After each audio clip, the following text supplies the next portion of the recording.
নমস্কার বন্ধুরা, কেমন আছো তোমরা? আশা করি সকলেই খুব ভালো আছো। আহ, তোমাদের পড়ার রেসপন্স যতটা আমি আগে পাচ্ছিলাম, এখন দেখছি ভিডিওর ভিউজ সংখ্যা কমছে কমছে। দেখো, তোমরা পড়াশুনো করো, সামনেই কিন্তু পরীক্ষা। একটু সিরিয়াস হও, ভিডিওগুলো দেখো, ভিডিওগুলো শেয়ার করো। বন্ধুরাও একটু শেখুক, আহ, দেখুক, যেখান থেকেই হোক। আমরা তোমরা জানো, আমরা আমাদের ফিজিক্যাল কেমিস্ট্রির যে প্রথম চ্যাপ্টার সেটা অলরেডি চলছে আমাদের। তো সেই চ্যাপ্টারের আমরা হেনরির ল পড়ে পড়ে নিয়েছি। হেনরির লর পরে আজকে আমরা সরাসরি চলে যাব ভেপার প্রেশার। ঠিক আছে, বাংলায় যাকে বলি বাষ্প চাপ। আজকে আমরা বাষ্প চাপ সম্পর্কে পড়ব। ঠিক আছে, তাহলে বাষ্প চাপ সম্পর্কে পড়ার জন্য ধরো আমি একটা প্রথমে কি নিলাম, কন্টেনার। ঠিক আছে, এবার এই যে কন্টেনার নিলাম,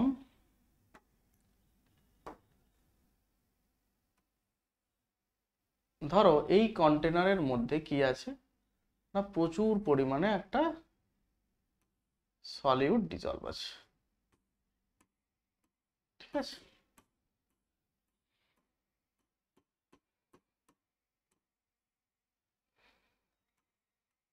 ঠিক আছে,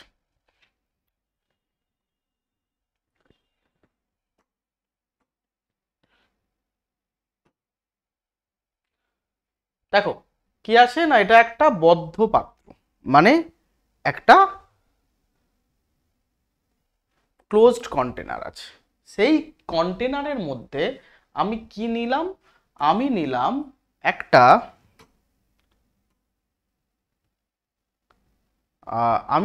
একটা উদ্বায়ী তরল। কি নিলাম?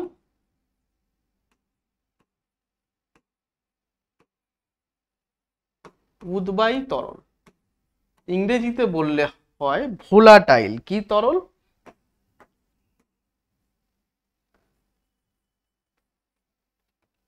ভোলাটাইল সলভেন্ট বা ভোলাটাইল লিকুইড আমরা নিলাম। তাহলে ভোলাটাইল লিকুইডের কিছু, এই দেখো, এই যে সারফেসের পার্টিকেল গুলো আছে, সারফেসে কিছু ধরনের পার্টিকেল আছে এইভাবে, আছে তো এইভাবে। আবার এর মাঝখানেও কিছু পার্টিকেল আছে, ধরো এইভাবে আছে।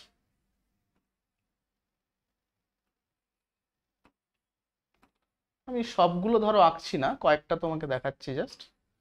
এবার তুমি দেখো, এই যে যে পার্টিকেলটা সারফেসে আছে, সে এই দিকে একটা অ্যাট্রাকশন ফিল করছে, এই দিকেও করছে, এদিকেও একটা অ্যাট্রাকশন ফিল করছে, এদিকেও করছে। ঠিক আছে, তাই না? দেখো, তার মানে কি হচ্ছে, এর মধ্যে একটা ওয়ান টাইপ অফ এনার্জি আছে। ঠিক আছে, কিন্তু সারফেসটা তোমাদের এইখানে যদি আমি তোমাদের দেখাই, ধরো সারফেসের পার্টিকেলগুলো এইভাবে আছে, তার নিচে লিকুইড আবার এইভাবে একটা লেয়ার আছে, তার নিচে আবার একটা লেয়ার আছে। এইভাবে তো লিকুইড কণাগুলো সারিবদ্ধভাবে আছে। এইবার তুমি দেখো, যেই পার্টিকেলগুলো সারফেসে আছে, ধরো এই একটা পার্টিকেল, তাহলে এই দিকে একটা অ্যাট্রাকশন ফিল করছে, এ অ্যাট্রাক্ট করছে, দেখো এইভাবে অ্যাট্রাক্ট হচ্ছে। তাহলে এটা তোমাদের আমি বোঝানোর জন্য যেটা বললাম, এই পার্টিকেলটার উপরে যে পরিমাণ এনার্জি আছে, দেখো এই দুটো পরস্পর বিপরীত, অপোজিট। তাহলে এই দুটো এনার্জি কি হলো, পরস্পর ক্যান্সেল আউট হয়ে গেল। কিন্তু এই দুটো এনার্জির ইন্টারাকশনের জন্য এর মধ্যে যে এনার্জি আছে সেইটা ক্যান্সেল আউট হচ্ছে না। আবার তুমি যদি একটা সারফেসের পার্টিকেল নাও, ধরো মিডিলে এই পার্টিকেলটা আমি নিলাম, দেখো তার জন্য কি হচ্ছে,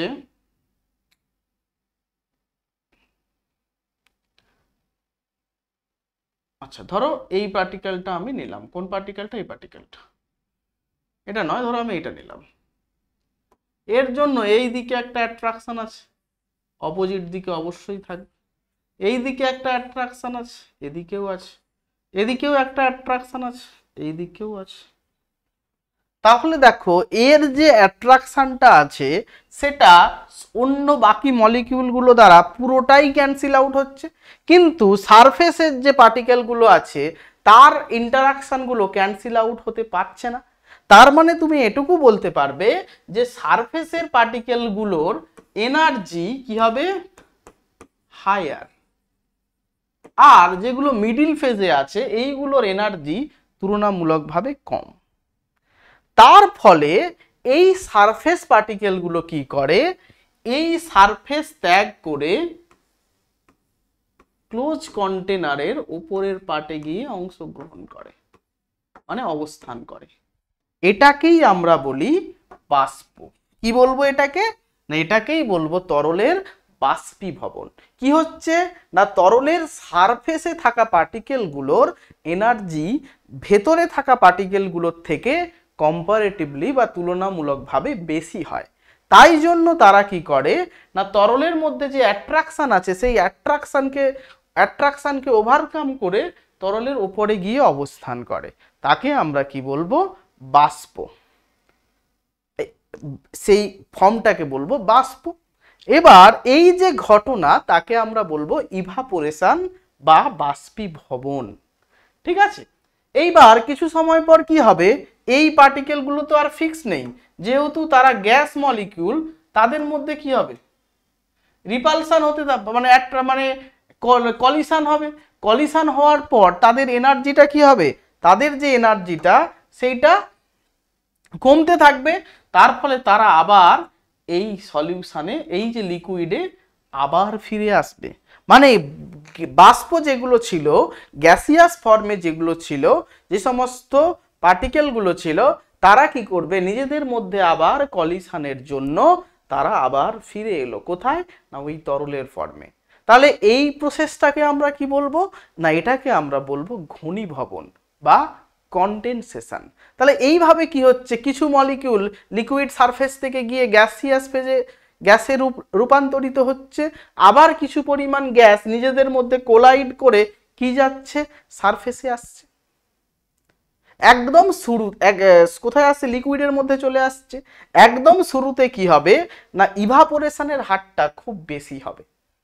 ঠিক আছে, তারপর সময় যেতে যেতে যেতে যেতে একটা কন্ডিশন এমন আসবে যখন কি হবে না এই যে ইভাপোরেশন, আস্তে আস্তে ইভাপোরেশনটা প্রথমে বেশি ছিল, তারপর ইভাপোরেশনের রেটটা কমবে, আর কি হবে, ওই যে বাষ্প ভবনটা হলো, এই যে বাষ্প ফর্মে গেল, তারা আবার কোলাইড করে লিকুইড ফর্মে আসা শুরু করলো, মানে কনডেনসেশন হলো। তাহলে এটাকে আমরা কি বলবো, রেট অফ কনডেনসেশন। তাহলে একটা এমন কন্ডিশন আসবে যখন ইভাপোরেশনের রেট আর কনডেনসেশনের রেট দুটো কি হবে, ইকুয়াল হবে। কি হবে, ইকুয়াল। মানে এই যে পুরো কন্ডিশনটা হলো, কন্ডিশনটা কি ছিল,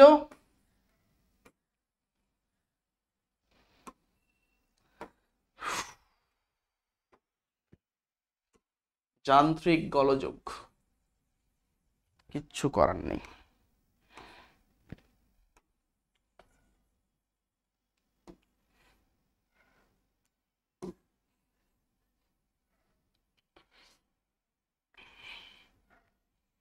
তাহলে আমরা কি দেখতে পেলাম না, প্রথমে কি ছিল, প্রথমে আমাদের ইভাপোরেশনটা খুব বেশি ছিল, কিছু সময় পরে কি হলো না রেট অফ ইভাপোরেশন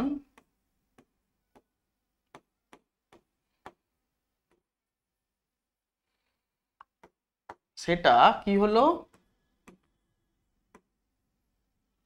নাকি রেট অফ কনডেনসেশনের সঙ্গে সমান হলো।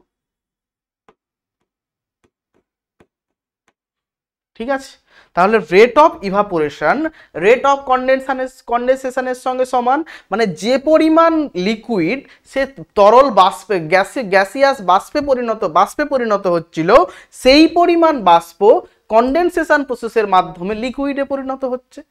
তাহলে উপরে কি হবে না গ্যাসের যে বাষ্পের পরিমাণটা ফিক্সড হয়ে যাবে, নিচে তরলের পরিমাণটাও ফিক্সড হয়ে যাবে। তাহলে আমরা কি বলতে পারবো না এই ওভারঅল যে ক্লোজ সিস্টেমটা ছিল সেটা লিকুইড ভেপার ইকুইলিব্রিয়াম অ্যাটেন্ড করেছে, লিকুইড ভেপার ইকুইলিব্রিয়াম অ্যাটেন্ড করেছে। তাহলে এই লিকুইড যে একটা যেই যে পুরো সিস্টেম সে কি করেছে, একটা ইকুইলিব্রিয়াম অ্যাটেন্ড করেছে। তাহলে এর কি হবে, একটা ইকুইলিব্রিয়াম কনস্ট্যান্ট থাকবে, যেটাকে আমরা কিভাবে লিখতে পারি, active mass of vapour by active mass of liquid. আর আমরা জানি পিওর লিকুইডের ক্ষেত্রে এর ফর্মটা কত হয়, 1। আমরা ইকুইলিব্রিয়াম চ্যাপ্টার থেকে পড়েছি, তাহলে এখান থেকে আমরা বলতে পারবি ভেপারের বা গ্যাসের ক্ষেত্রে আমরা জানি তার অ্যাক্টিভ মাসকে ডিনোট করা হয় প্রেসারের সঙ্গে। তাহলে কে ইকুইলিব্রিয়াম সমান কত হবে না প্রেসার। দেখো তাহলে পুরো ঘটনাটা কি হলো, কোনো উদ্বায়ী তরলকে তুই যদি একটা ক্লোজ কন্টেনারের মধ্যে রাখিস, তাহলে ওই কন্টেনারের যে সারফেস পার্টিকেলগুলো থাকবে তার এনার্জি মিডিলে যে পার্টিকেলগুলোর থেকে বেশি। তার ফলে তারা কি হলো, লিকুইডের অ্যাট্রাকশনকে ছেড়ে দিয়ে ওভারকাম করে তারা ওপরের যে ফাঁকা অংশটা ছিল সেখানে আসবে। তাহলে কি হবে, এই ঘটনাটা কি হবে, ইভাপোরেশন ঘটবে, বাষ্পীভবন ঘটবে। এবার এই যে বাষ্পের কনসেন্ট্রেশনটা যত বাড়বে তারা কি করবে, তারা নিজেদের মধ্যে কোলাইড হবে, কলিশন হবে, তারা আবার তাদের এনার্জিটা রিলিজ করে দিয়ে লিকুইড ফর্মে চলে আসবে, তার ফলে আবার তরলের মধ্যে এসে গেল। তাহলে এই যে দুটো প্রসেস ঘটলো, প্রথমে কি হলো, তরল বাষ্পে পরিণত হলো, আমরা একে বলবো ইভাপোরেশন। তারপর কি হলো না, বাষ্প আবার তরলে পরিণত হলো, তাকে আমরা বলবো কনডেনসেশন। এই দুটো প্রসেসের রেট মানে rate of evaporation rate of কনডেনসেশনের সঙ্গে সমান। তখন আমরা বলতে পারি পুরো সিস্টেমটা একটা ডাইনামিক ইকুইলিব্রিয়াম অ্যাটেন্ড করেছে। সেই ডাইনামিক ইকুইলিব্রিয়ামের কনস্ট্যান্ট শুধুমাত্র ওই বাষ্প দ্বারা যে তরলের ওপর যে প্রেসার অ্যাপ্লাই করছে তার সঙ্গে সমান, তাই না? ওই প্রেসারকে বলা হবে বাষ্পের বাষ্পচাপ। দেখো সংজ্ঞা কি বলছে, স্থির উষ্ণতায় এই যে পুরো প্রসেসটা হবে, কি হবে না, পুরো প্রসেসটা স্থির উষ্ণতায় হতে হবে। আমরা কি জানি, উষ্ণতা যত বাড়বে গ্যাসের কাইনেটিক এনার্জি তত বাড়বে, তাহলে কি হবে, এই প্রেসারের ভ্যালুটা তত বাড়বে, বাষ্পচাপ। তাই জন্য কি বলেছে, পুরো প্রসেসটা হতে হবে একটা কনস্ট্যান্ট টেম্পারেচারে। কোনো তরল তার বাষ্পের সঙ্গে সাম্যাবস্থায় থাকলে, কিভাবে সাম্যাবস্থায় আছে বোঝালাম, সাম্যাবস্থায় থাকলে সেই অবস্থায় বাষ্প দ্বারা প্রদত্ত চাপকে ওই উষ্ণতায় উক্ত তরলের বাষ্পচাপ বলা হয়। বোঝা গেল? তাহলে কোনো স্থির উষ্ণতায় কোনো তরল, ঠিক আছে, সে কি আছে না, তার বাষ্প, প্রথমে যখন তুই তরলটাকে রাখলি বাষ্প ফর্ম করতে থাকবে, কতক্ষণ করবে না, যতক্ষণ না সিস্টেমটা ইকুইলিব্রিয়াম অ্যাটেন্ড করে গেল। ইকুইলিব্রিয়াম অ্যাটেন্ড মানে যতটা পরিমাণ বাষ্প, যতটা পরিমাণ তরল থেকে বাষ্পে পরিণত হচ্ছে, ঠিক ততটা পরিমাণ বাষ্প আবার তরলে পরিণত হচ্ছে।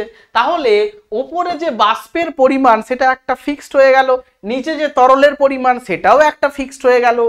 এই কন্ডিশনটাকে আমরা বলবো ডাইনামিক ইকুইলিব্রিয়াম। মানে বাষ্প তার যে আমাদের বাষ্প এবং তার যে তরল তাদের মধ্যে একটা সাম্যাবস্থা এসছে। সেই সাম্যাবস্থায় যে চাপ, এই যে বাষ্প তরলের ওপর যে চাপ প্রয়োগ করেছে তাকেই আমরা বলবো ওই তরলের ওই উষ্ণতায় বাষ্পচাপ। ঠিক আছে, এই বাষ্পচাপটা কার সঙ্গে সমান, এই বাষ্পচাপটা এই যে সাম্যাবস্থা বা ইকুইলিব্রিয়ামটা অ্যাটেন্ড করেছে তার ইকুইলিব্রিয়াম কনস্ট্যান্টের সঙ্গে সমান। কারণ আমরা জানি ইকুইলিব্রিয়াম কনস্ট্যান্ট মানে কি, রিঅ্যাকট্যান্ট মানে প্রোডাক্ট বাই রিঅ্যাকট্যান্ট। এক্ষেত্রে প্রোডাক্ট কি হচ্ছে বল, মানে ডান দিকে লেফট রাইট হ্যান্ড সাইডে যেটা থাকবে এক্ষেত্রে কি হচ্ছে, বাষ্প হচ্ছে। দেখ বাষ্প ভেপার, ভেপারের জন্য অ্যাক্টিভ মাস থাকে, তার পার্সিয়াল প্রেসার, কিন্তু আমাদের লিকুইড বা পিওর সলিড, পিওর লিকুইড, তার জন্য কোনো অ্যাক্টিভ মাস থাকে না, 1। তাই জন্য দেখ কে ইকুইলিব্রিয়াম পুরো প্রেসারের সঙ্গে সমান।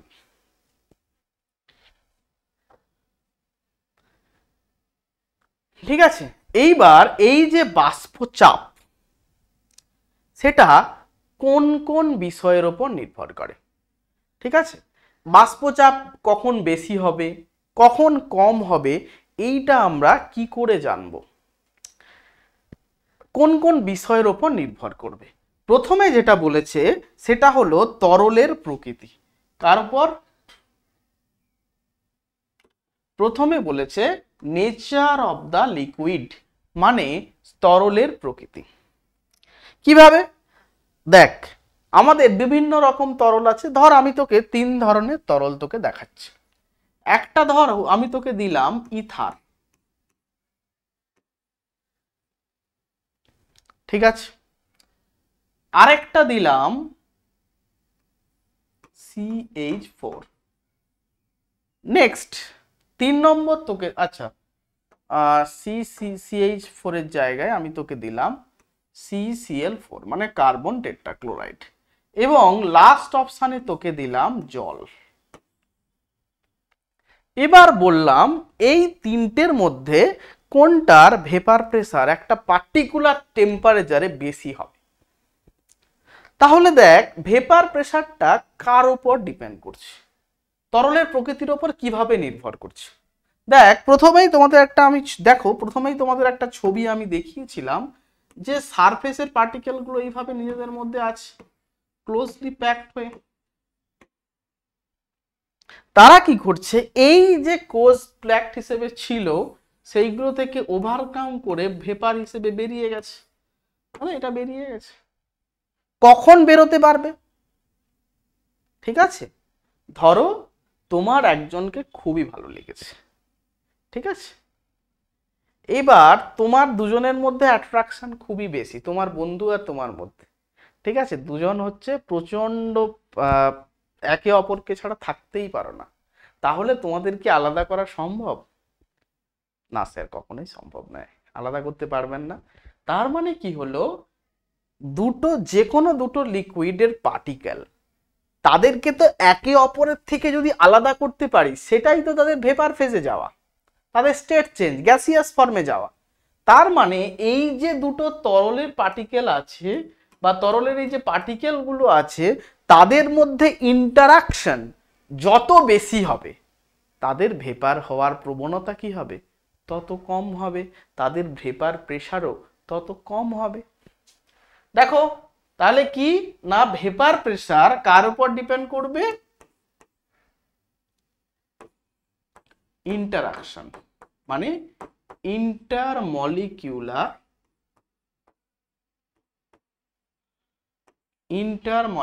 অ্যাট্রাকশন।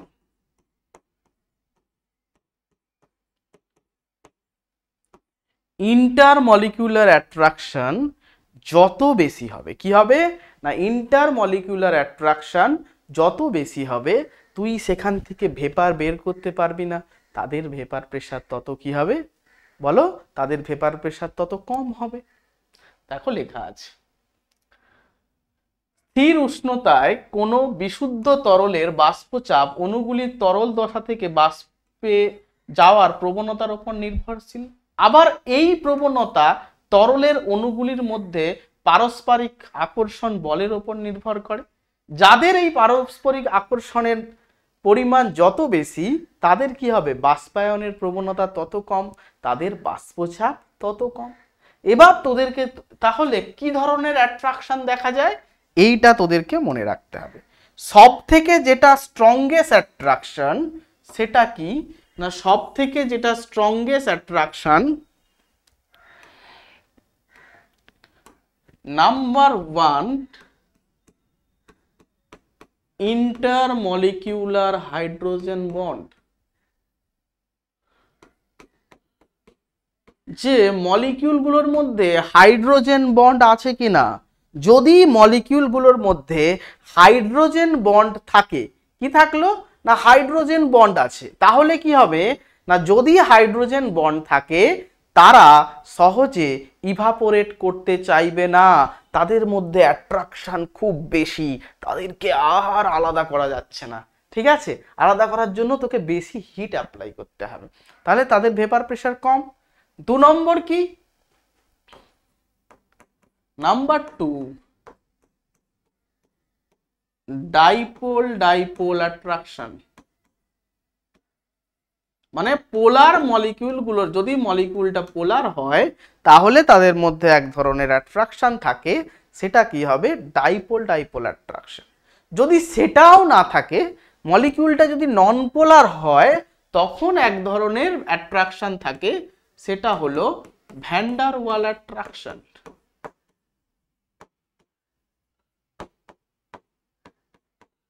আর এই ভ্যান ডার ওয়াল অ্যাট্রাকশন সে আবার ডিরেক্টলি প্রপোর্শনাল উইথ সাইজ। কোনো মলিকিউলের সাইজ যত বেশি হবে, তার ভ্যান ডার ওয়াল অ্যাট্রাকশন কি হবে? তত বেশি হবে। আর ভ্যান ডার ওয়াল অ্যাট্রাকশন যত বেশি হবে, তার কি হবে? ভেপার প্রেসার তত কম হবে। ঠিক আছে, তাহলে অপশন তোমাকে আমি কি বলেছিলাম? তোমাকে আমি অপশন দিয়েছিলাম ইথার। দেখো ইথারের মানে কিরকম দেখতে? ও CH3 CH3, এরকম ইথার। তার মানে এর মধ্যে কি বন্ড? ডিপি ডিপি, মানে ডাইপোল ডাইপোল অ্যাট্রাকশন। CCl4 মধ্যে এটা একটা নন পোলার, তার মানে এর মধ্যে মেইনলি ভ্যান ডার ওয়াল অ্যাট্রাকশন। ঠিক আছে, নেক্সট কি? ওয়াটার। ওয়াটারের মধ্যে কি আছে না, ওয়াটার মলিকিউলগুলো নিজেদের মধ্যে হাইড্রোজেন বন্ডিং করে, OH।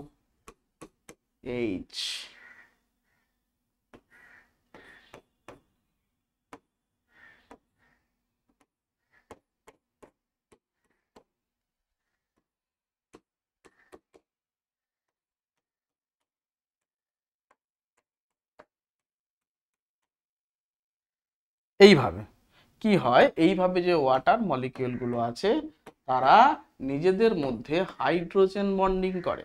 এইভাবে n নাম্বার অফ মলিকিউল এইভাবে থাকে। ঠিক আছে, এই যে কন্ডিশন, এটাকে বলা হয় ইন্টারমলিকিউলার হাইড্রোজেন বন্ডিং। এই হাইড্রোজেন বন্ডিং এর জন্য জলের অণুগুলোর মধ্যে অ্যাট্রাকশন খুব বেশি, তাকে ভেপার স্টেটে নিয়ে যাওয়া কিন্তু কষ্টকর। এদের বাষ্পায়নের হার কি হবে না, এদের বাষ্পায়নের হার হবে কম। যেহেতু এদের বাষ্পায়নের হার কম, তাই আমরা বলতে পারি এদের এদের হচ্ছে ইভাপোরেশনও কম হবে। তাহলে ভেপার আমরা সব থেকে বেশি কার পাবো? CCl4 এর সব থেকে বেশি পাবো, তারপরে পাবো ইথার, আর সব থেকে কম কার পাবো? Water. This is the vapour প্রেসারের অর্ডার। নেক্সট পয়েন্ট হলো টেম্পারেচার। কি? টেম্পারেচার। না দেখ, তোদেরকে একটু আগেই বললাম, উষ্ণতা যত বাড়াবি মলিকিউলগুলোর মধ্যে অ্যাট্রাকশনটা কমবে, তাদের কাইনেটিক এনার্জি বাড়বে, তাহলে তারা খুব সহজেই দৌড়ে দৌড়ে লিকুইড থেকে বেরিয়ে যাবে। তাহলে এই যে লিকুইড থেকে বেরিয়ে গেল, কাইনেটিক, আমি যতই তার টেম্পারেচার বাড়াবো কাইনেটিক এনার্জি বাড়বে। কাইনেটিক এনার্জি বাড়লে সারফেস থেকে বেরিয়ে যাবে।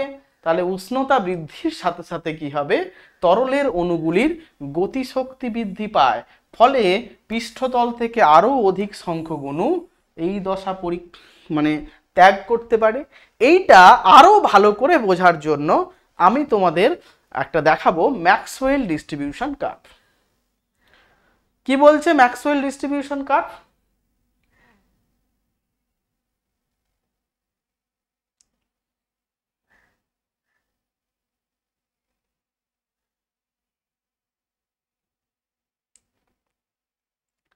দেখো, ম্যাক্সওয়েল ডিস্ট্রিবিউশন কার্ভ যেটা হয়, সেটা মেনলি এরকম dn by dn, dn by n, এটা হচ্ছে c।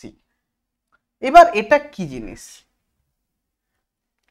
ধরে নে কোনো লিকুইড, সে যদি তার সারফেসকে ওভারকাম করতে চায়, কাকে ওভারকাম করতে চায়?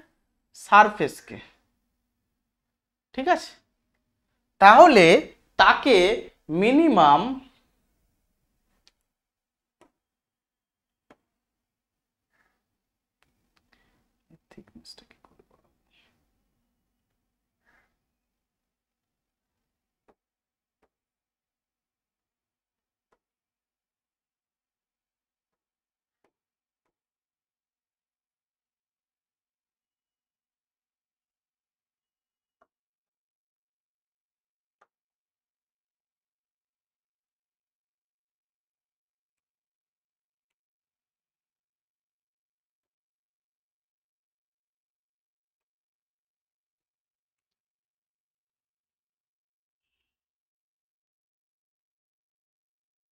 ধর দেখ, এই যে একটা ছোট্ট তুই লাইন দেখতে পাচ্ছিস,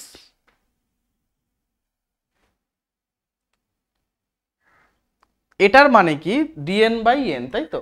এটা এই কারণেই বোঝাচ্ছে যে কি বলছে না, একটা ভেলোসিটি রিজিয়ন ধর দিয়ে দিয়েছে সি থেকে সি প্লাস ডিসি। এই রিজিয়নের মধ্যে যদি টোটাল এন নাম্বার মলিকিউলের মধ্যে ডিএন নাম্বার অফ পার্টিকেল থাকে, সেটাকেই আমরা ফ্র্যাকশানে যদি করিস তাকে করব ডিএন বাই এন। ঠিক আছে, এইভাবে আমাদের গ্রাফটা হবে। এইবার তোকে আমি বলে দিলাম, ধর তুই কি করলি, এই এই যে কার্ভটা হলো, এই কার্ভের নিচের যে আন্ডার দ্য এরিয়া, সেটা কাকে ডিনোট করে না টোটাল নাম্বার অফ মলিকিউলকে ডিনোট করে। এগুলো আমরা কাইনেটিক এনার্জি অফ গ্যাস 11 থেকে পড়েছি। ঠিক আছে, এগুলো আবার এখানে বেশি করে ব্যাখ্যা করা সম্ভব হবে না। এবার দেখো, আমি তোমাকে বললাম ধরো এই যে এনার্জি, এই যে সি, ঠিক আছে, এই এতটা, এটা তো ভেলোসিটি, এই মিনিমাম কাইনেটিক এনার্জিটা যে সমস্ত পার্টিকেল ওভারকাম করবে তারা কি হবে, তারা ইভাপোরেট করে যাবে। ঠিক আছে, তাহলে প্রথম যেটা T1 কার্ভ, সেটা অনুপাতে তুই দেখ T1 কার্ভ থেকে, তাহলে এই কার্ভের আন্ডারে কতগুলো মলিকিউল আছে, এই সংখ্যক মলিকিউল, মাত্র এই সংখ্যক মলিকিউলই ওভারকাম করতে পারছে। আবার যদি টেম্পারেচার বাড়াস, তাহলে তোদের মনে আছে এই গ্রাফটাই আরেকটু শিফট করবে। ঠিক আছে, দেখ এটা T1, দেখ T2টা বেশি টেম্পারেচার, তাহলে দেখ গ্রাফটা কি হয়েছে, ডান দিকে শিফট করেছে।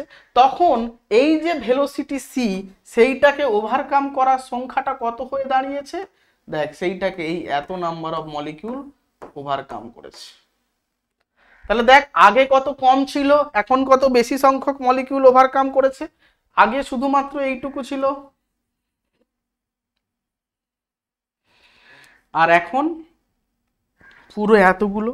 তাহলে দেখ যত আমরা টেম্পারেচার বাড়াবো তত কি হবে, আমাদের বেশি সংখ্যক মলিকিউল তারা ওই সারফেস থেকে বেরিয়ে যাওয়ার জন্য যে গতিশক্তি প্রয়োজন, যে গতিবেগ প্রয়োজন, সেইটা লাভ করবে।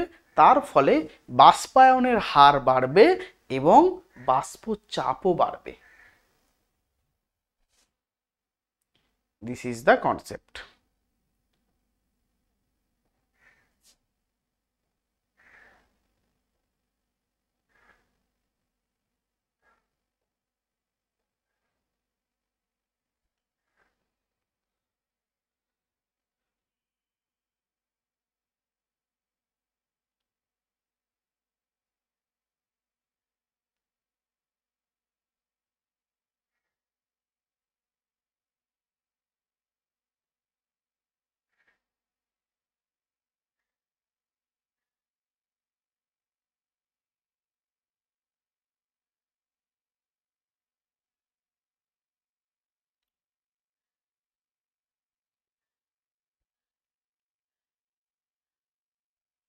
এবার কি বলেছে, এইবার দেখো, এইবার বলেছে এতক্ষণ আমাদের কি ছিল না, এতক্ষণ আমাদের যেই আমরা শুধু আলোচনা করেছি, একটা পিওর লিকুইড আছে, একটা বিশুদ্ধ তরল আছে, তার বাষ্পচাপ আমরা এতক্ষণ দেখেছি।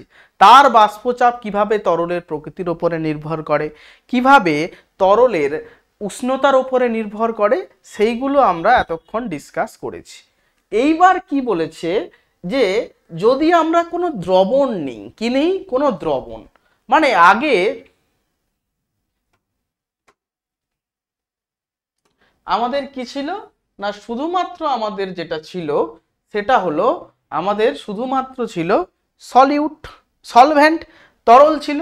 এখন সেখানে আমি কি করেছি না, কিছু পরিমাণে অনুদ্বায়ী কঠিন দ্রাবক অ্যাড করেছি। কি অ্যাড করেছি, অনুদ্বায়ী। অনুদ্বায়ী মানে কি, যেইগুলো, অনুদ্বায়ী মানে হলো যেইগুলো আমার দ্রবীভূত মানে ইভাপোরেট করবে না, মানে যেইগুলো হচ্ছে নন ভোলাটাইল। ঠিক আছে, যেইগুলো আমি বাষ্পায়িত হবে না, সেই রকম কোনো আমি দ্রাবের সলিউশন তৈরি করেছি। তখন বাষ্পচাপের কি পরিবর্তন হবে, দেখো এইভাবে থাকে সারফেসগুলো পিওর লিকুইডের। আর আমরা জানি শুধুমাত্র যে সারফেসের পার্টিকেলগুলো আছে তারাই ইভাপোরেট করবে।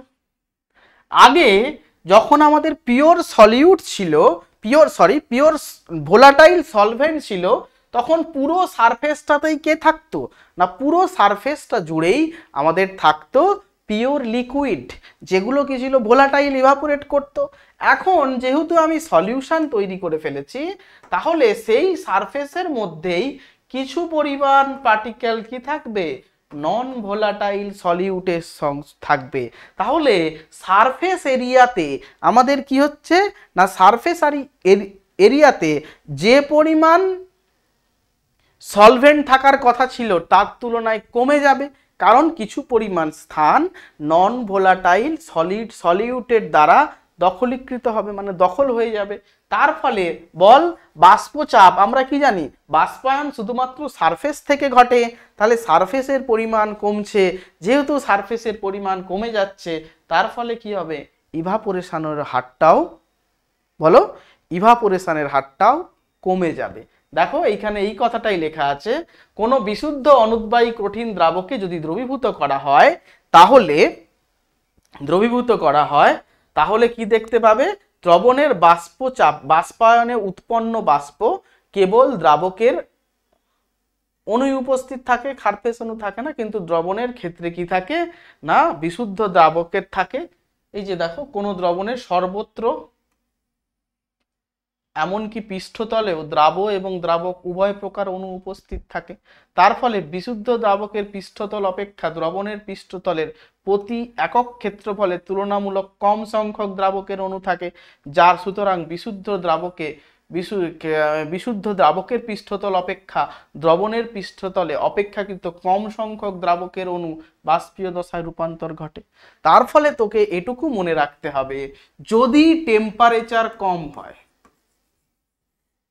কি হয় না, যদি আমাদের টেম্পারেচার কনস্ট্যান্ট থাকে, টেম্পারেচারকে তুই কনস্ট্যান্ট রেখে দিয়েছিস, কি রেখে দিয়েছিস, টেম্পারেচারকে কনস্ট্যান্ট, ঠিক আছে, তুই টেম্পারেচারকে কনস্ট্যান্ট রাখলি। স্যার আমাদের সলিউট তো ইভাপোরেশন করছে না, সলিউট তো ইভাপোরেট করছে না, অনুদ্বায়ী নন ভোলাটাইল আছে, তাহলে আমাদের এফেক্ট তো পিওর লিকুইড যেমন ছিল তেমনই হওয়ার কথা, কিন্তু সেটা হবে না। কেন হবে না, কারণ তোমাদের আমি বলেছি যে ইভাপোরেশন প্রসেস সেটা একটা ট্রিপিক্যাল সারফেস ফেনোমেনন, শুধুমাত্র পৃষ্ঠতলের অণুগুলোই অংশগ্রহণ করতে পারে। এখন পৃষ্ঠতলে যত ক্ষেত্রফল ছিল পিওর লিকুইডে পুরোটাই পৃষ্ঠতলে যতটাই এরিয়া, সেই পুরোটাতেই পিওর লিকুইড থাকতো, সেটা ইভাপোরেট করতো। কিন্তু এখন সেখানে কিছু পরিমাণ জায়গা অনুদ্বায়ী কঠিন পদার্থ দখল করে বসে আছে, যেহেতু তারা দ্রবীভূত হবে না, যেহেতু তারা ইভাপোরেট করতে পারবে না, যে ইভাপোরেট করবে পৃষ্ঠতলে তার সংখ্যা কম, যদি সংখ্যা কম হয় তখন কি হবে না, তখন আমাদের যে এই যে বাষ্পচাপের হার সেইটা কমে যাবে, তাহলে এটা হবে। এবার তোমরা আমাকে প্রশ্ন করতে পারো যে স্যার আপনি বলেছিলেন বাষ্পচাপের যখন বিশুদ্ধ তরল আমরা ব্যবহার করি, সেক্ষেত্রে যে তরলটা তার বাষ্পের সাথে সাম্যাবস্থা লাভ করে, তাহলে সেই সাম্যাবস্থার যে ইকুইলিব্রিয়াম কনস্ট্যান্ট হয়, সেই কনস্ট্যান্টটাই ইকুইলিব্রিয়াম কনস্ট্যান্ট বাষ্পচাপের ক্ষেত্রে সমান। আমরা জানি ইকুইলিব্রিয়াম কনস্ট্যান্ট শুধুমাত্র টেম্পারেচারের উপর ডিপেন্ড করে, তাহলে স্যার টেম্পারেচার যখন ফিক্সড রেখেছেন, তাহলে বলো আমি কি রেখে দিয়েছি, টেম্পারেচার ফিক্সড রেখে দিয়েছি। যদি টেম্পারেচার ফিক্সড থাকে তাহলে স্যার এক্ষেত্রেও তো ইকুইলিব্রিয়াম অ্যাটেন্ড করেছে পিওর লিকুইডের সঙ্গে, তার লিকুইড তো আর তো বাকি কেউ নেই, তাহলে স্যার এক্ষেত্রে কেন বাষ্পচাপের সঙ্গে সমান হবে না, কেন, বুঝতে পারলে স্কোয়ারিটা? দেখো দুটো ক্ষেত্রেই তো বাষ্প আর এর মধ্যে আছে না, এক্ষেত্রে যেটা ইকুইলিব্রিয়ামের হচ্ছে না, যে একটু তাৎক্ষণিক পরিবর্তনটা ঘটেছে, আগের ক্ষেত্রটায় আমাদের যে ইকুইলিব্রিয়ামটা ছিল সেটা ছিল পিওর লিকুইড আর তার ভেপারের মধ্যে ইকুইলিব্রিয়াম। কিন্তু এক্ষেত্রে লিকুইডটা কিন্তু পিওর লিকুইড নেই, এক্ষেত্রে লিকুইডটা ফর্ম করে গেছে সলিউশন ভার্সাস ভেপার। তাই এক্ষেত্রে যখন তোমাকে ইকুইলিব্রিয়াম কনস্ট্যান্ট হবে, দেখো তার ক্ষেত্রে আমরা লিখব vapour by concentration of solution. আর কনসেন্ট্রেশন অফ সলিউশনের ভ্যালু কখনোই 1 হয় না। তাই এই দুটো আগের ক্ষেত্রে যেটা ছিল সেটা আর এই ইকুইলিব্রিয়াম কিন্তু একই নয়, তার জন্যও কিন্তু কি হয়, বাষ্পচাপের পরিবর্তন হয়। বোঝা গেল? তাহলে আমাদের মোদ্দা কথা যেটা মনে রাখতে হবে, যদি আমরা কোনো বিশুদ্ধ তরলে কি করি, কোনো অনুদ্বায়ী কঠিন দ্রাব দ্রবীভূত করি, তার বাষ্পচাপ হ্রাস পায়, বাষ্পচাপ কমতে থাকে। ঠিক আছে, কি পরিমাণ কমে সেইটা আমরা পরে দেখব। নেক্সট, এটা তো বললাম। এইবার কোনো দ্রবণে বাষ্পচাপ কি পরিমাণ থাকে, কিভাবে ক্যালকুলেট করব, সেই সম্পর্কিত একটা সূত্র দিয়েছেন রাউল্ট। তিনি কি বলেছেন, যখনই বাষ্পচাপ বলবে সে টেম্পারেচারের উপর ডিপেন্ড করবে, তাহলে তোমাকে টেম্পারেচারটা কনস্ট্যান্ট তো রাখতেই হবে। দেখো কি বলেছে, স্থির উষ্ণতায় কোনো অনুদ্বায়ী দ্রবণের বাষ্পচাপ ওই উষ্ণতায় বিশুদ্ধ দ্রাবকের বাষ্পচাপ এবং দ্রবণে দ্রাবকের মোল ভগ্নাংশের গুণফলের সঙ্গে সমান। ধরো তোমাকে আমি একটা লিকুইড নিয়েছি, একটা মিক্স সলিউশন নিয়েছি। কিসের নিয়েছি? ওয়াটার, সাথে কি নিয়েছি? চিনি। আমরা কি জানি, চিনিটা নন ভোলাটাইল বা অনুদ্বায়ী। তাহলে আমরা যে বাষ্পচাপটা পাবো সেটা কেবলমাত্র কার জন্য পাবো না, ওয়াটারের জন্য। তাহলে যদি ওয়াটারটা কেবলমাত্র একই থাকতো, মানে শুধু ওয়াটারটাই থাকতো প্রেজেন্ট, তাহলে আমরা একটা বাষ্পচাপ পেতাম যেটা কি হবে না, বিশুদ্ধ দ্রাবকের বাষ্পচাপ।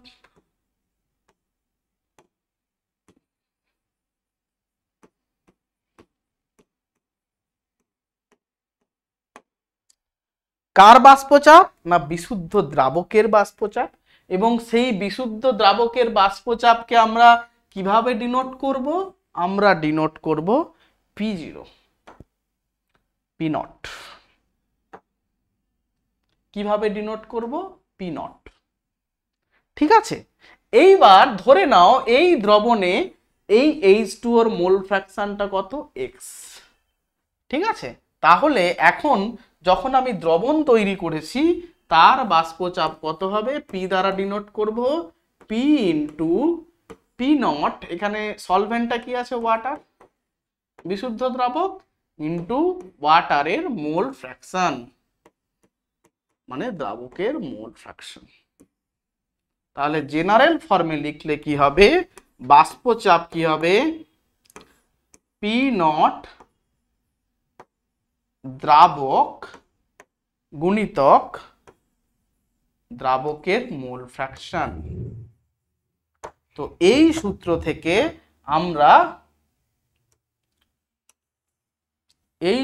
থেকে আমরা বাষ্পচাপ সংক্রান্ত যে রাউল্টের সূত্র, আমরা বাষ্পচাপ ক্যালকুলেট করতে পারবো। ক্লিয়ার? ধরো তোমাকে আমি একটা অঙ্ক দিলাম। কি অঙ্ক দিলাম? ধরে নাও আমি তোমাকে দিলাম কি আছে, আমাদের একটা সলিউশন আছে। ঠিক আছে, একটা সলিউশন আছে।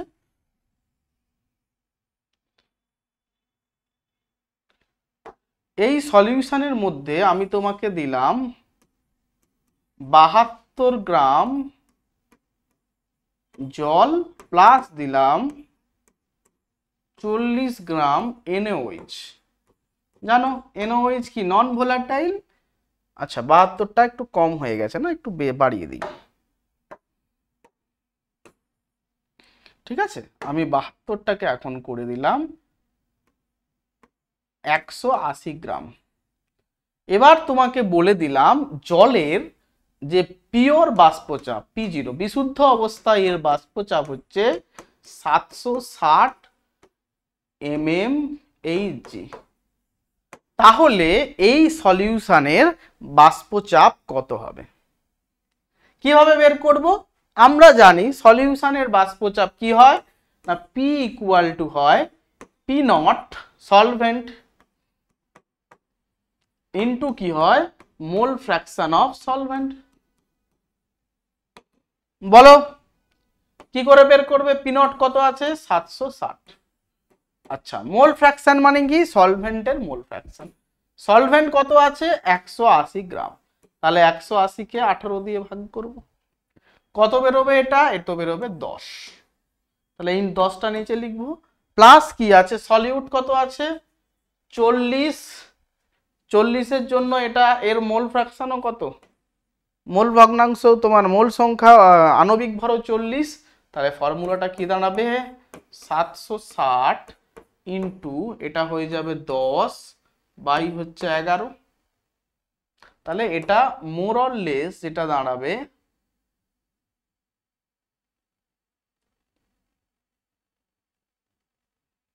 এটা যদি 11/7 দিয়েও করি, মানে আমি ধরে নিচ্ছি না 77, একটু কম বেশি হবে, নিয়ারলি কাটাকাটি করলে ধরো এটা হয়ে যাবে আমাদের, আচ্ছা করি একদম 76। 76 ইন্টু 11 মানে 11×6 66। তাহলে কত বেরোলো? এখানে বেরোলো 10। আচ্ছা আচ্ছা, পয়েন্ট দিয়ে দাও। পয়েন্ট দিলে কত হবে? 0, 11, 9, 99। এইভাবে চলতে থাকবে। তার মানে এইটা হয়ে যাবে তোমার এই 69 মতো। 69 ইন্টু 10 মানে 690 mmHg। এভাবে আমরা ক্যালকুলেট করতে পারবো। এইভাবে আমাদের যদি মোল ফ্র্যাকশন বের করবে, তারপর পিওর ফর্মে যেটা আছে সেইটা দিয়ে গুণ করে দিলেই আমরা বাষ্পচাপ পেয়ে যাব। নেক্সট,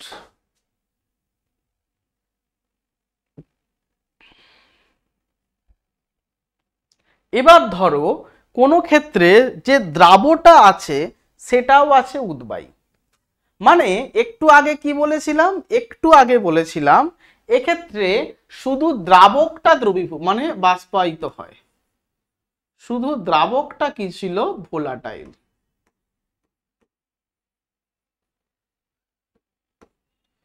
ঠিক আছে, কিন্তু যদি দ্রাব ভোলাটাইল হয়, এটাও ভোলাটাইল হয়, তখন বাষ্পচাপ কি হবে? তাহলে এটুকু তোমরা বুঝতে পারছো, আগে আমরা যে বাষ্পচাপটা পেয়েছিলাম সেটা শুধুমাত্র কেবলমাত্র দ্রাবকের জন্য পেয়েছিলাম, কিন্তু এখন আমরা কি পেলাম না দ্রাবের জন্যও পাবো, দ্রাবকের জন্যও পাবো। ধরে নাও এর মোল ফ্র্যাকশন x1, এর মোল ফ্র্যাকশন x2।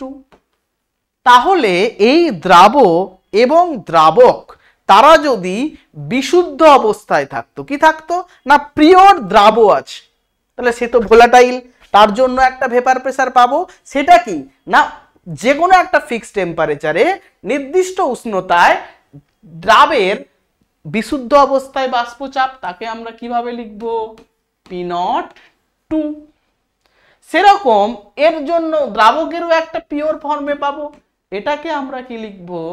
P01। তাহলে এখন আমরা যে বাষ্পচাপ পাচ্ছি সেটা কার জন্য পাচ্ছি? সাইমালটেনিয়াসলি দ্রাব আর দ্রাবক দুটোর জন্যই পাচ্ছি। তাহলে প্রথমে আমরা লেখো দ্রাবকের জন্য কত পাচ্ছ? দ্রাবকের বাষ্পচাপ কত পাচ্ছ? না এটা আমরা পাচ্ছি, বলো এটা আমরা P1 দ্বারা ডিনোট করলাম, তাহলে কি হবে? x1 P01। এবার তাহলে দ্রাবের কত হবে?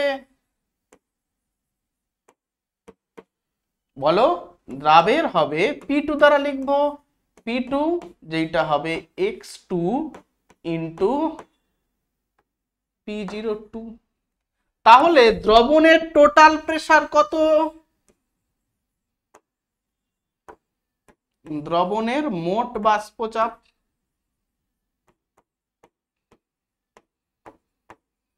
যেটাকে আমরা লিখতে পারি P, সেটা কি হবে P1 মানে দ্রাবকের জন্য প্লাস P2 মানে এখান থেকে তুমি বলতে পারো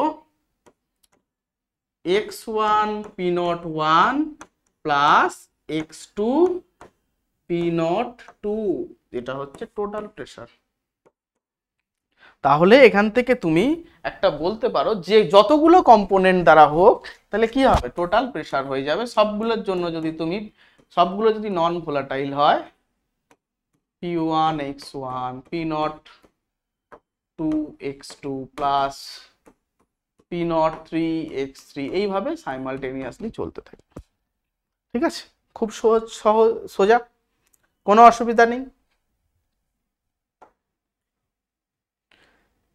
নেক্সট, এগুলো নিয়ে অঙ্কগুলো আমরা পরের ক্লাসে দেখব।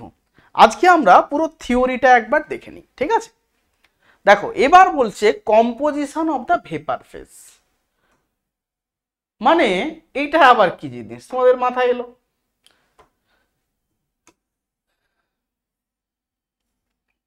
ধরো এটা আমাদের ক্লোজ কন্টেনার, তাহলে এই কন্টেনারে আমাদের কি আছে? এই কন্টেনারে আমাদের পিওর লিকুইড আছে। ঠিক আছে, লিকুইড আছে। সেই লিকুইডের মধ্যে আমরা কি করেছি? কিছু পরিমাণ অনুদ্বায়ী পদার্থ অ্যাড করেছি। এগুলো অ্যাড করেছি। তাহলে এখন আমাদের কি হবে? আমরা একটা প্রেসার, একটা কনস্ট্যান্ট, দুজনের মধ্যে ইকুইলিব্রিয়াম মেইনটেইন করবে। তারপরে তুমি দেখতে পারবে কিছু পরিমাণ এরও ভেপার থাকবে সলভেন্টের, তেমন কিছু পরিমাণ সলিউটেরও ভেপার থাকবে। এবার এই যে দুটো ভেপার থাকলো তাদের রেশিওটা কি আছে, তারা কিভাবে আছে, সেটাই হচ্ছে আমাদের তারা কিভাবে আছে মানে এখানে ভেপারের রেশিওটা কি, মানে তাদের কম্পোজিশনটা কি, তারা কি অনুপাতে আছে সেটা আমাদের বের করতে হবে। দেখো আমরা এই ভেতরে কি কম্পোজিশন আছে আমরা জানি, কারণ সলিউশনটা আমরাই তৈরি করেছি। ধরে নে এখানে সলিউট কত আছে x1, এখানে সলভেন্ট কত আছে আমরা ধরে নিলাম x2। তাহলে যেহেতু দুটোই ভোলাটাইল, এর পিওর ফর্মে একটা ভেপার প্রেসার থাকবে কত, সেটা P01, এর কত থাকবে ধরে নিলাম P02। তাহলে এটার জন্য আমরা পুরো সিস্টেমের একটা টোটাল ভেপার প্রেসার পাবো। কত হবে সেটা? P টোটাল, যাকে আমরা লিখতে পারি P0A x1 plus P02 x2। মানে এটা কার জন্য পেয়েছি? This is due to the বল সলিউট ধরেছিলাম, মানে দ্রাবকের জন্য পেয়েছিলাম। এটা কার জন্য পেয়েছিলাম? দিস ইজ ফর দ্রাবক। এর জন্য এই ভেপার, এই যে ভেপারগুলো এই প্রেসারটা দিচ্ছে। এইবার তুই ধর এখানে এর কম্পোজিশন মানে সলিউটের কম্পোজিশন আছে y1 আর সলভেন্টের কম্পোজিশন আছে y2। এইবার এইখানে একটা সূত্র আসবে, সেইটা হলো ডাল্টনস ল। 11-এ তোমরা পড়েছিলে, এতক্ষণ আমরা রাউলস ল পড়লাম। রাউলস ল থেকে আমরা টোটাল প্রেসার বের করতে পারছি, টোটাল বাষ্পচাপ কত আছে। এবার রাউল্ট কি বলেছে, যদি নিচেরটা ভুলে যা, এইটুকুটা ভুলে যা যে গ্যাস আছে, শুধু ভেবে নে গ্যাস, নিচে কি ছিল সেটা তুই ভুলে যা। ঠিক আছে, গ্যাস আছে, দুই বা ততোধিক যত পরিমাণই গ্যাস থাক তাদের টোটাল প্রেসার কি হবে না, প্রত্যেকটা গ্যাস, যে গ্যাসগুলো উপস্থিত আছে তাদের পার্সিয়াল প্রেসার বা আংশিক চাপের সমষ্টির সমান। তাই তো? একদম। তাহলে তুই বল এক্ষেত্রে এর আংশিক চাপ কত? তাহলে তুই ধর এখানে কি গ্যাস আছে Y1 Y2 আমরা ধরে নিচ্ছি। তাহলে এই Y1 এর জন্য এর প্রেসার ধরে নে P1। P1টা কত হয় তাহলে Y1 ইন্টু P টোটাল, আর Y2 এর জন্য কত হবে P2, যেটা কত Y2 ইন্টু P টোটাল। তাহলে এখান থেকে তুই বের করতে পারবি? বল, আমরা এখানে এর আংশিক চাপটা কত, এই যে 1 এক নম্বর সলিউট, সে কতটা আংশিক চাপ দিচ্ছে? সে আংশিক চাপ দিচ্ছে P1 not into x1। Solvent কতটা আংশিক চাপ দিচ্ছে? P02 into x2। ঠিক আছে, তাহলে এর ফ্র্যাকশন কত?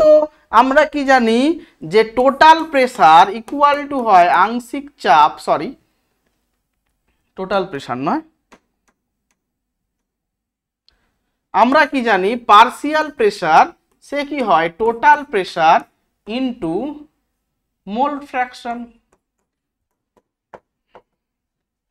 ঠিক আছে, তাহলে Y1 তুই ইজিলি বের করতে পারবি। Y1 মানে সলিউটের জন্য, সলিউটের পার্সিয়াল প্রেসার কত বল? এই যে সলিউটের জন্য x1 P01, টোটাল প্রেসার কত x1 P01 plus x2 P02 by কি হবে Y2 কি হয়ে যাবে জাস্ট উল্টোটা x2 P02 by x2 P02 plus x1 P01। তাহলে যদি x1 x2 জানা থাকে আর P1 P2 জানা থাকে P0 P2, তাহলে সেখান থেকে তুই ভেপারের কম্পোজিশন বের করতে পারবি। বা উল্টোটাও হতে পারে, তোকে Y1 Y2 বলে দিল, সেখান থেকে তোকে x2 x1 বের করতে হবে। এইভাবে আমাদের কিন্তু করতে হবে। এর কিছু অঙ্ক আমরা নেক্সট দিন করব। এবার আসি প্লট অফ মোল ফ্র্যাকশন। ঠিক আছে, ধরে নাও আমাদের দুটো কম্পাউন্ড নিয়ে তৈরি, কম্পোনেন্ট দিয়ে, একটা হচ্ছে এ আর একটা হচ্ছে বি। ঠিক আছে, এর মোল ফ্র্যাকশনকে আমরা লিখব এক্স এ, এর মোল ফ্র্যাকশনকে আমরা লিখব এক্স বি। ঠিক আছে, এবার গ্রাফ প্লট করি আমরা।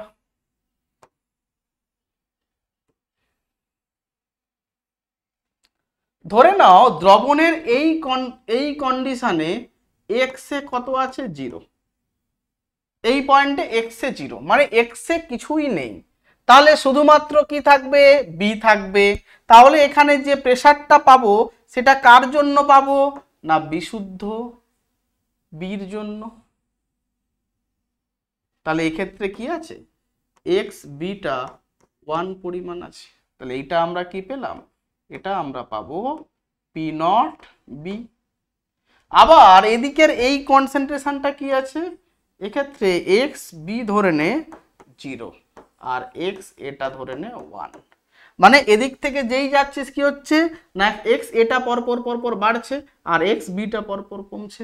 তাহলে এই যে কন্ডিশনে সেখানে শুধুমাত্র কি থাকবে, সেখানে শুধুমাত্র এক্স এ থাকবে। ধরে নে এইটা হচ্ছে ভেপার প্রেসার অফ, মানে সরি পিওর স্টেটে ভেপার প্রেসার অফ এ। তাহলে দেখো এইটা কি হচ্ছে না শুধুমাত্র প্রেসার অফ এর জন্য যে প্রেসার পাচ্ছিস যেটা কত হচ্ছে এক্স এ ইন্টু পি। ঠিক হলো, আর এইটা কি পাচ্ছিস বির জন্য প্রেসার, সেইটা কত হচ্ছে এক্স বি ইন্টু P0 এ ইন্টু P0 বি। তাহলে এইটা কি হচ্ছে তোর পিওর এ, এইটা হচ্ছে পিওর বির কন্ডিশন। এবার যদি সলিউশনের হয় তখন গ্রাফটা হবে এটা, এই দুটো জুড়ে যাবে, সরি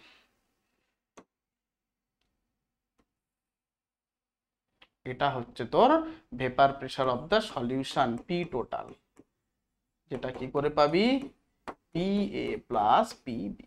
যদি সলিউশনটা আইডিয়াল হয় তখন এই সলিউশনটা এই গ্রাফটা মেনে চলে। এইভাবে আমরা পিওর লিকুইডের কিন্তু মানে যে মিক্সচারগুলো হবে, দুটো ভোলাটাইল দুটো নন ভোলাটাইল, তাদের আমরা গ্রাফের সাহায্যে রিপ্রেজেন্ট করতে পারবো।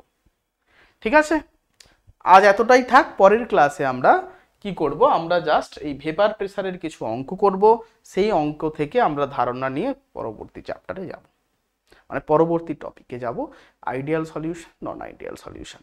চলো, সকলে ভালো থেকো, সুস্থ থেকো, পড়াশোনা করো। Happy learning.